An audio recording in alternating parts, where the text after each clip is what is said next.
নমস্কার। আশা করি সকলেই সুস্থ আছেন ও খুব ভালো আছেন।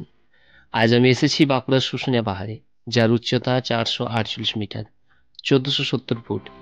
শুশুনিয়া পাহাড়ের ভৌগোলিক ও ঐতিহাসিক গুরুত্ব অনেকখানি।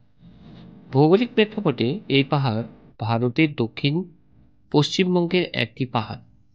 এটি তার পবিত্র ঝর্ণা, উদ্ভিদ এবং শিলাস্তরের জন্য পরিচিত, যার উপর এই অঞ্চলের অনেক পর্বতারোহী প্রাসঙ্গিক অভিজ্ঞতা অর্জন করেছে। এটি নানান প্রকার ঔষধি গাছের জন্য একটি সংরক্ষণ। পূর্বঘাট পর্বতমালার একটি অংশ এবং বাঁকুড়ার উত্তর পশ্চিমে অবস্থিত।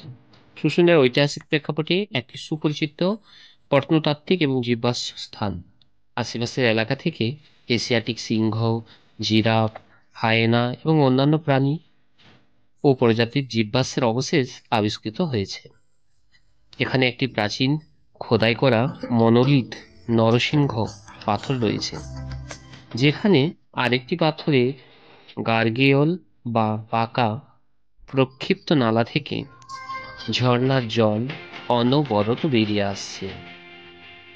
কথিত আছে, বছরের অন্যান্য সময়ের তুলনায় দৈবিকভাবে এই ঝর্ণার জলের প্রবাহ বেড়ে যায়। খারাপ বরফের সময় এই ঝর্ণার জলের প্রবাহ বেড়ে যায়।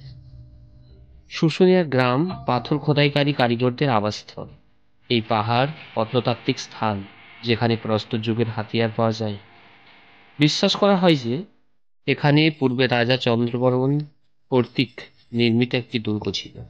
4র্থ শতাব্দীর কিছু শিলালিপি এখানে পাওয়া যায়, যা পুষ্করণ নামক একটি স্থানের কথা উল্লেখ করে।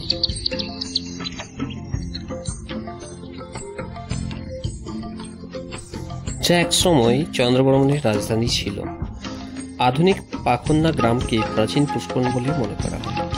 শিলালিপিতে লেখা আছে যে চক্রস্বামী ভগবান বিষ্ণুর ভক্ত, পুষ্করণের রাজা সিংহবর্মনের পুত্র। রাজা চন্দ্রবর্মন তার ভগবান বিষ্ণুর পূজার উদ্দেশ্যে ধোস নামক গ্রামের রাজস্ব প্রদান করেন।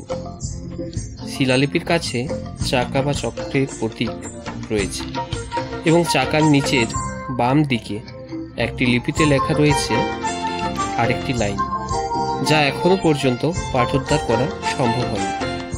সম্ভবত অস্পষ্ট সেই লেখাটি সামলিপিতে লেখা, যার আকৃতি অনেকটা শঙ্খের মতো।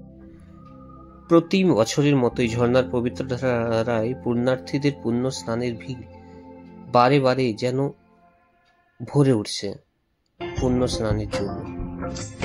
এবছর পাহাড়ের একদম সর্বোচ্চ শৃঙ্গ থেকে আমরা যখন মরুদ্বাহী ইকো পার্কের দিকে দৃশ্যটা দেখলাম, জাস্ট অ্যামাজিং, মন জুড়ে যাওয়ার মতো।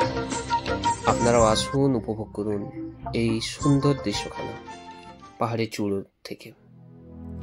এরপরই পাবেন বিভিন্ন রকমের মেলায় দোকান, যেখানে থাকছে আপনাদের নিত্য প্রয়োজনীয় গৃহস্থের সমস্ত রকমের জিনিস। এছাড়াও সাজার বেশ কিছু দোকান, বাচ্চাদের খেলনা থেকে শুরু করে কাঠের, বাঁশের, গ্রাম্য বাঁকুড়ার নিদর্শনিক ছোঁয়া, স্মৃতি বিজড়িত এই সমস্ত জিনিসগুলো আপনাদের মন কেড়ে নেবে। এছাড়াও স্বল্প দামে হরেক মাল 7 টাকা, 15 টাকা, 20 টাকার দোকান স্টলগুলি।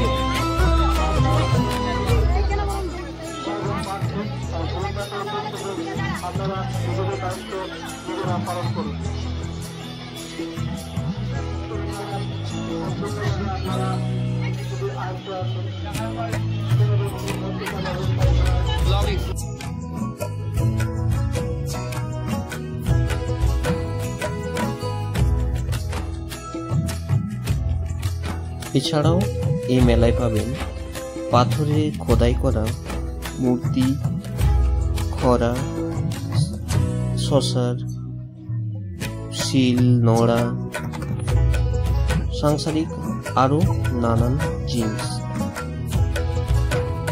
খুব সুন্দর সুন্দর মূর্তি দেখতে পাবেন।